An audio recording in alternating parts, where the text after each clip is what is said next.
दुनिया में हजरत आदम अलैहिस्सलाम से पहले क्या था? ये वो सवाल है जो हम सब के जहन में आता है कि कायनात में इंसानों से पहले आखिर क्या था। लिहाजा आज की इस वीडियो में आप जानेंगे कि इंसान से पहले जमीन पर कैसी खौफनाक मखलूक आबाद थी, और जब अल्लाह ने इंसान को पैदा करना चाहा तो उस पर फरिश्तों को ताज्जुब क्यों हुआ था। और हाँ, वीडियो में आपको ये भी बताएंगे कि शैतान, इब्लीस और आदम की दुश्मनी कहां से शुरू हुई थी। आज की ये वीडियो नाजरीन कुरान और हदीस की रोशनी में पेश की जा रही है। सबसे पहले नाजरीन ये बात वाज़ेह कर दूं कि जब एक सहाबी ने हुजूर नबी अकरम सल्लल्लाहु अलैहि वसल्लम से सवाल किया कि ए अल्लाह के रसूल सल्लल्लाहु अलैहि वसल्लम, ज़मीन और आसमान को पैदा करने से पहले हमारा परवरदिगार कहाँ था? तो आप सल्लल्लाहु अलैहि वसल्लम ने फरमाया कि अल्लाह के सिवा और कुछ नहीं था। फिर उसने पानी पर अपना अर्श बनाया। गोया ये इस कायनात की इब्तिदा थी। फिर अल्लाह पाक ने कलम को पैदा किया और उसको हुक्म दिया कि हर बात का इल्म अल्लाह ताला के हुक्म और उसके हुक्म से कयामत तक होने वाला सब कुछ लोहे महफूज में लिख। इसके बाद आसमान और जमीन के 6 दिन में तख्लीक की गई। जब नाजरीन यमन से आए हुए एक वफद ने हुजूर सल्लल्लाहु अलैहि वसल्लम से कहा कि हम आप सल्लल्लाहु अलैहि वसल्लम से दीन की समझ और कलम की इब्तिदा जानने के लिए आए हैं, तो आप सल्लल्लाहु अलैहि वसल्लम ने फरमाया, जिसका मफहूम यह है कि सबसे पहले सिर्फ अल्लाह पाक का अर्श पानी पर था। फिर उसने कलम पैदा किया। इस कलम ने लोहे महफूज पर कयामत तक होने वाले तमाम वाक़यात लिख दिए। फिर आसमान और ज़मीन को पैदा किया गया। नाजरीन, इसकी जो तरतीब हमें रिवायात से पता चलती है वो कुछ यूं है कि अल्लाह ताला ने हफ्ते के दिन मट्टी यानी ज़मीन को पैदा किया। जब अल्लाह करीम ने ज़मीन बनाई तो वो कांपने लगी। फिर अल्लाह करीम ने इतवार को इसमें पहाड़ बनाए ज़मीन को सहारा देने के लिए, ऐसे जैसे इसमें कील ठोंक दिए। इससे ज़मीन साकिन हो गई। फिर पीर के दिन इसमें दरख्त लगाए। मंगल के दिन तकालीफ, मुसीबतें, जरासीम और बीमारियां बनाई। जबकि बुध के दिन नूर को पैदा फरमाया। जुमेरात को जमीन में चौपाए बनाए और इन्हें जमीन पर फैला दिया। और फिर जुम्मा के दिन की आखिरी घड़ियों में यानी असर की बाद आदम अलैहिस्सलाम को पैदा फरमाया। अल्लाह ताला ने इंसान की पैदाइश से पहले उसकी आसाइशों के लिए जमीन और इस पर जरूरत की तमाम अशिया पैदा फरमा दी थी। यानी मखलूक की इब्तिदा में आखिरी नंबर पर इंसान को पैदा किया गया और नस्ल इंसानी में सबसे पहले तख्लीक हजरत आदम अलैहिस्सलाम की थी। वो तमाम इंसानों के बाप हैं। इंसानों की पैदाइश से पहले फरिश्तों और जिनों की तख्लीक भी हो चुकी थी। और नाजरीन, फरिश्तों का असल ठिकाना आसमान है और फरिश्ते जमीन वालों के लिए इस्तग़फ़ार करते हैं। फरिश्तों को नूर से पैदा किया गया, जबकि जिनों की पैदाइश आग से की गई। इंसानों की तख्लीक मट्टी से हुई, जबकि शैतान जो था वो भी फरिश्तों में से नहीं बल्कि जिनों में से था और उसकी तख्लीक भी आग से की गई। कुछ रिवायात से पता चलता है कि हजरत आदम अलैहिस्सलाम से 2000 साल पहले जिन्नात पैदा किए गए, और जब वो फितना और फसाद में हद से आगे बढ़ गए तो अल्लाह ताला ने उनकी तरफ फरिश्तों का एक लश्कर भेजा। उनमें खूब मार का आराई हुई और फरिश्तों ने जिनों को तहस नहस कर दिया और समंदरों के जजीरों में पनाह लेने पर मजबूर हो गए। और आज तक उनके रहने की जगह यही जजीरे हैं, क्योंकि शैतान जिन्नात का सरदार है। शैतान का एक तख्त है और वो तख्त पानी पर है। इब्लीस का असल नाम इज़ाज़ील था और इसकी नाफरमानी के बाद इसे इब्लीस का नाम दिया गया। यहाँ ये बात भी नाजरीन जान लीजिए कि दुनिया में पहले जिन्नात की हुकूमत थी। यहाँ खून रेजी थी, दंगा फसाद था, नाफरमानी और कुफ्र व शिर्क का गलगला था। नेकी बहुत कम थी, बदी बहुत ज्यादा थी। खालिक़े कायनात ने जिन्नात से दुनिया की हुकूमत लेकर एक दूसरी मखलूक को देना चाहिए ताकि जिन्नात का गरूर खाक में मिले। आसमान दुनिया की गहमा गहमी किसी बड़ी खबर की नवीद सुना रही थी। जूं जूं वक्त गुजरता जा रहा था, तस्बीह और तहलील में मसरूफ फरिश्तों के तजस्सुस और बेचैनी में इजाफा होता जा रहा था। नजरें बैतुल मामूर पर थीं और कान अल्लाह की पुकार के मुंतज़िर। बिलाखिर इंतजार की घड़ियां खत्म हुई और रब्बे जुलजलाल का हुक्म फिजा में बुलंद हुआ, मैं जमीन पर अपना नायब बनाने वाला हूं। अल्लाह ताला ने फरिश्तों को इत्ला दी कि मैं जमीन पर अपना खलीफा बनाना चाहता हूं, जो इख्तियार और इरादे का मालिक होगा और मेरी जमीन पर जिस किस्म का तसव्वुफ करना चाहेगा कर सकेगा और अपनी जरूरियात के लिए अपनी मर्जी के मुताबिक काम ले सकेगा। गोया वो मेरी कुदरत और मेरे तसर्रुफ व इख्तियार का मजहर होगा। फरिश्तों ने जब ये सुना तो हैरत में रह गए और अल्लाह के हजूर बतौर सवाल अर्ज किया, ऐ खुदाए बेनियाज, क्या आप ऐसे को पैदा करना चाहते हैं जो जमीन को फसाद और खून रेजी से भर देगा? यानी फरिश्तों ने इस नई मखलूक को जिन्नात पर कयास किया और वो ये समझे कि नई मखलूक भी जिन्नात की तरह बेहद सरकश और नाफरमान होगी। वो बोले कि हम जमाते मलाइका आपकी तस्बीह और तहलील के लिए काफ़ी हैं। अल्लाह ताला ने जवाब दिया, आदम की पैदाइश करने में जो जो हिकमतें हैं तुम उनसे वाकिफ नहीं, बल्कि हम ही खूब जानते हैं। जब अल्लाह ताला ने आदम अलैहिस्सलाम को पैदा करना चाहा तो हज़रत जिब्राइल अलैहिस्सलाम को हुक्म दिया कि कुरे अर्ज़ से मट्टी लेकर आओ। हज़रत अबू मूसा अशरी रज़ियल्लाहु ताला अन्हु से रिवायत है कि नबी करीम सल्लल्लाहु अलैहि वसल्लम ने इरशाद फरमाया, अल्लाह ताला ने हज़रत आदम अलैहिस्सलाम को एक मुट्ठी खाक से पैदा फरमाया। ये मिट्टी तमाम रूए ज़मीन से हासिल की गई थी। यही वजह है कि हज़रत आदम अलैहिस्सलाम की नस्ल में मुख्तलिफ रंगो ज़ुबान के लोग पाए जाते हैं। अल्लाह ताला ने हज़रत आदम अलैहिस्सलाम को 4 अजीम शर्फ और मर्तबे अता फरमाए। नंबर 1, अपने हाथ से पैदा फरमाया। नंबर 2, रूह फूंकी। नंबर 3, फरिश्तों को सजदा करने का हुक्म फरमाया। नंबर 4, अशिया के नामों के इल्म से सरफराज फरमाया। तो फरिश्तों और इब्लीस से कहा, मैं खनखनाते हुए स्याह और सड़े हुए गारे से एक इंसान बनाने वाला हूं। जब मैं इसे ठीक तरह से बनाकर मुनासिब शक्ल दे दूं और इसमें अपनी रूह फूंक दूं तो तुम सब इसके आगे सजदे में गिर पड़ना। अल्लाह ने पूरी जमीन से एक मुट्ठी मिट्टी ली। यही वजह है कि आदम अलैहिस्सलाम की औलाद में कोई गोरा है, कोई काला है, कोई सांवला है, कोई नर्म है, कोई सख्त है, कोई नापाक है और कोई पाक है। फिर अल्लाह ताला ने इस मिट्टी के खुलासे से गारा तैयार किया। जब गारा स्याह और बदबूदार हो गया और इससे खन खन की आवाज आने लगी तो अल्लाह ताला ने अपने दोनों हाथों से आदम अलैहिस्सलाम का पुतला बनाया। फिर अल्लाह ताला ने पुतले को कुछ अरसे के लिए वैसे ही छोड़ दिया। जब इब्लीस ने इसे देखा तो उसके गिर्द चक्कर लगाने लगा और उसको बगौर देखता रहा। इसने देखा कि पुतला अंदर से खाली है तो वो समझ गया कि आदम अपने ऊपर काबू ना रख सकेंगे। फिर अल्लाह ताला ने जुम्मा के दिन असर के बाद इस पुतले को जिंदा इंसान बन जाने का हुक्म दिया। हुक्म सुनते ही वो पुतला जिंदा इंसान बन गया। आदम अलैहिस्सलाम का खमीर मट्टी से गूंदा गया और ऐसी मट्टी से गूंदा गया जो नित नई तब्दीली कबूल करने वाली थी। जब ये मट्टी पुख्ता ठीकरी की तरह आवाज देने और खनखनाने लगी तो अल्लाह ताला ने इस जस्दे खाकी में रूह फूंकी।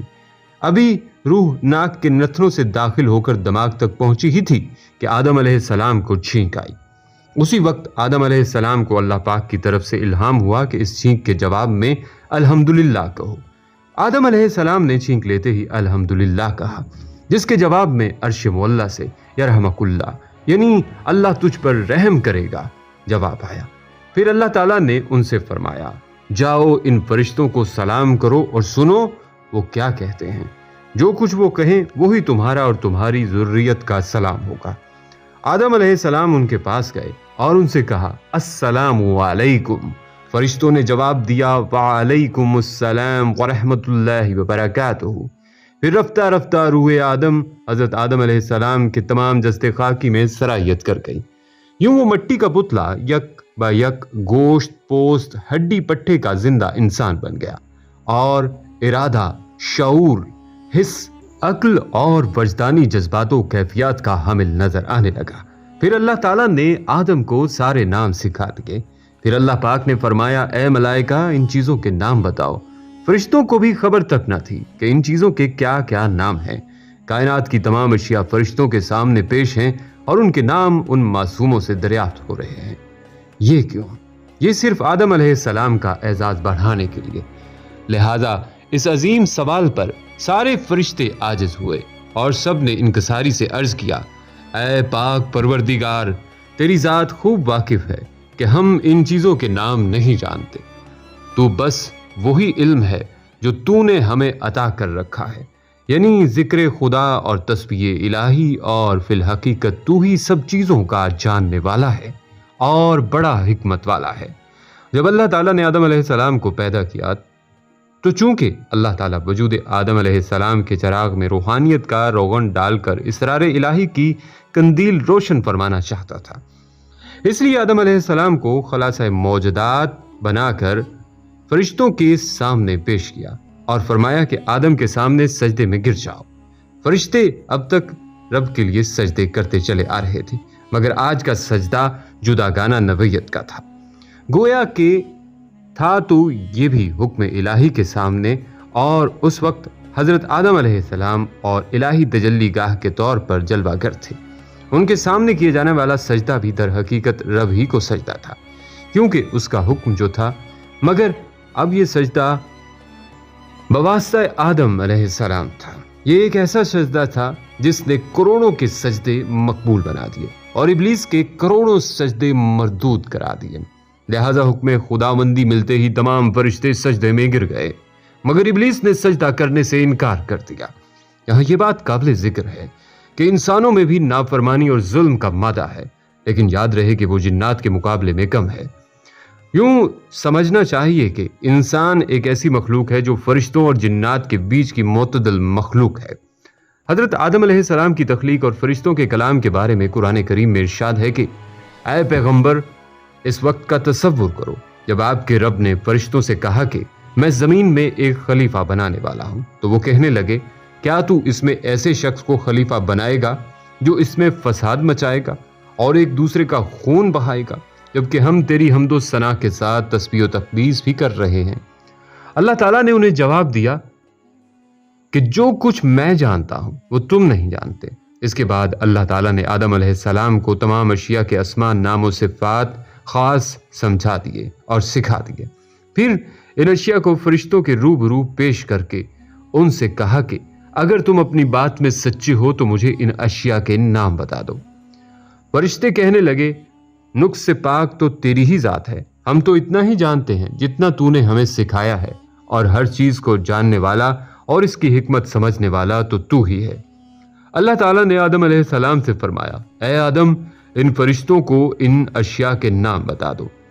تو جب آدم علیہ السلام نے فرشتوں کو ان چیزوں کے نام بتا دیے تو اللہ تعالیٰ نے فرشتوں سے کہا کیا میں نے تمہیں یہ نہ کہا تھا کہ میں ہی آسمانوں اور زمین کی پوشیدہ باتیں جانتا ہوں، اور ان باتوں کو بھی جانتا ہوں جو تم ظاہر کرتے ہو اور ان کو بھی جو تم چھپاتے ہو۔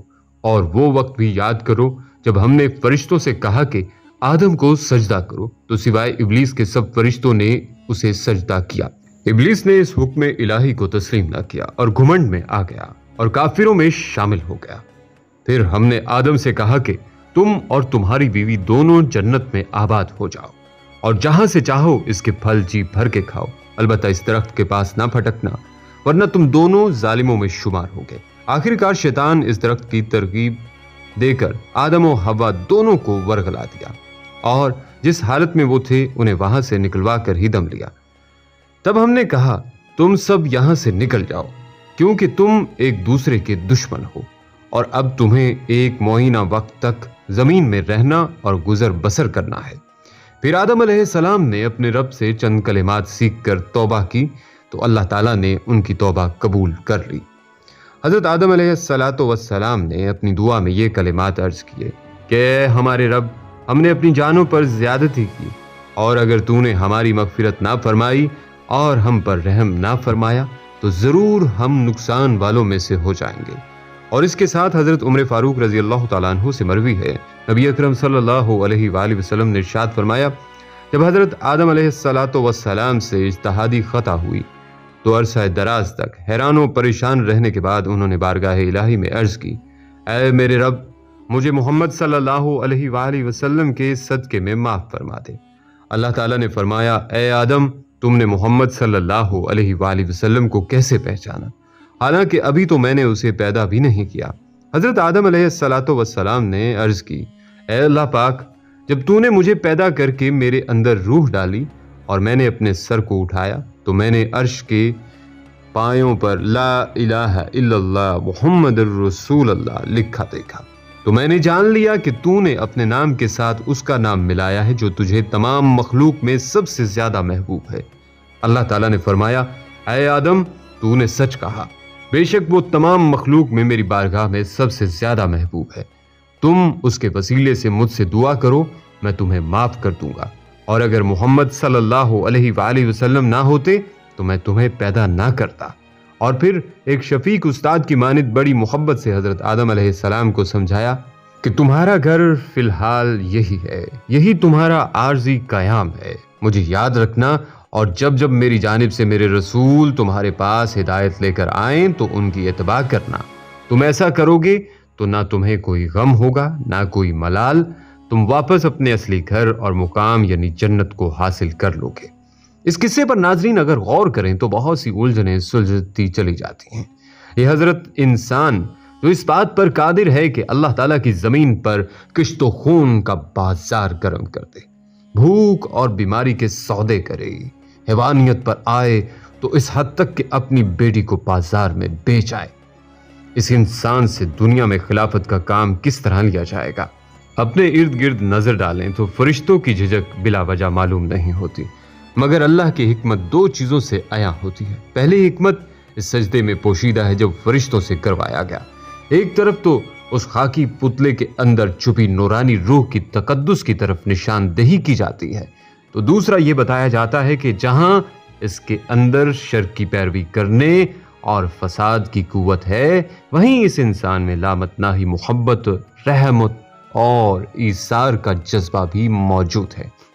فرشتے اور ان سے جڑی ہدایت اور پاک اعمال کرنے کی قوتیں، اور اسی طرح ابلیس سے جڑی شیطانی اعمال کرنے کی قوتیں دونوں انسان کے تابع کر دی گئی ہیں، اور اسے یہ بتا دیا گیا ہے کہ یہ دو راستے ہیں اور تم بیچ میں کھڑے ہو، اب ان دونوں میں سے جو راستہ چاہو اپنا لو، تمہارے اعمال تمہارا فیصلہ کریں گے۔ ابلیس کے راستے پر چلے تو ملعون ہو جاؤ گے، اور میرے راستے پر چلے تو پھر اس سجدے کا حق ادا کر کے اشرف المخلوقات بن پاؤ گے۔ اور پھر اس بنی نوع انسان کو نام دینے کی طاقت دی گئی، یعنی علم عطا ہوا، وہ بھی ایک ایسا علم جو انسان کو باقی تمام مخلوقات سے ممتاز کرتا ہے، جس کے ذریعے انسان اپنی تحقیق، تعلیم اور تجربہ نسل در نسل آگے بڑھاتا ہے۔ اسی طرح یہ بھی واضح ہے کہ اللہ رب العزت کو معلوم تھا کہ ہمارے جد امجد اس درخت کا پھل ضرور کھائیں گے، چونکہ بارگاہ رب میں یہ اعلان تو پہلے ہی ہو چکا تھا کہ میں زمین میں اپنا نائب بنانے جا رہا ہوں۔ یہ تھوڑی کہا گیا تھا کہ میں جنت میں اپنا نائب بنا رہا ہوں۔ اب سوال یہ اٹھتا ہے کہ پھر درخت سے کیوں روکا اور صرف ایک پھل کھانے سے جنت سے کیوں نکال دیا؟ یہ دراصل انسان کی تخلیق اور تکمیل کا آخری مرحلہ تھا۔ یہ وہ پہلا از خود فیصلہ تھا جو انسان نے کیا۔ یہ اس بات کی نشاندہی تھی کہ اب یہ خاکی مخلوق تیار ہے کہ اپنے امتحان گاہ میں بھیج دی جائے، اور ایک مقررہ وقت تک اپنے علم الاسما کو استعمال کرتے ہوئے اپنا ذہنی، علمی اور عمرانی ارتقاء کرے، اور ساتھ ساتھ علم وحی کی متلاشی رہے۔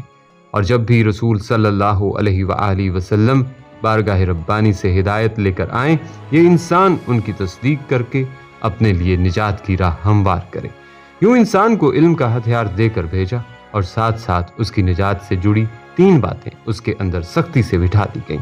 اول یہ کہ جنت میں وقت گزارنے کا موقع دے کر اس کے دل میں لاشعوری طور پر اس کی محبت بھر دی گئی، اور یہ بتا دیا گیا کہ یہی تمہارا اصل مقام ہے، اور پھر یہ جو نکالے جانے کے باعث تم اسفل سافلین ہو گئے ہو، تو وہ اپنے اعمال اور اٹھان سے اپنی کھوئی ہوئی ساکھ دوبارہ بحال کرو، اور اپنا اصل مقام دوبارہ تلاش کرو۔